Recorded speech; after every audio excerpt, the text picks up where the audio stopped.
C'est une étape hautement symbolique. Après 54 ans de froid diplomatique, les États-Unis et Cuba ont officiellement rouvert leurs ambassades à La Havane et Washington. C'est la concrétisation de la poignée de main entre Raúl Castro et Barack Obama en avril dernier. Les Cubains attendaient ce moment. Pour nous, c'est important. Je pense que c'est un pas décisif vers la normalisation des relations.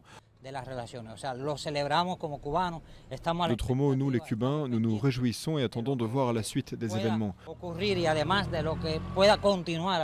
Nous sommes optimistes sur les nombreuses choses à réaliser pour le peuple cubain et le peuple américain. Les bâtiments qui abritent les sections d'intérêt dans chaque capitale ont donc retrouvé automatiquement leur statut d'ambassade à minuit 01. À Washington, une cérémonie aura lieu lundi après-midi dans l'édifice presque centenaire de la mission cubaine. Une cérémonie en présence du ministre cubain des Affaires étrangères Bruno Rodriguez.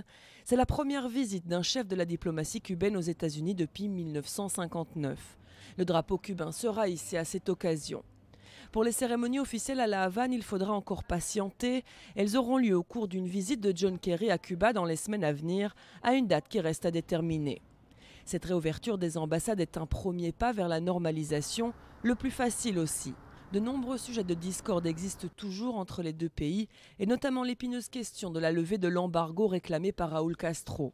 Une levée qui doit être nécessairement votée par le Congrès américain, mais la majorité républicaine y est hostile. Autre problème, plusieurs candidats à la présidentielle américaine sont vent debout contre un rapprochement entre La Havane et Washington.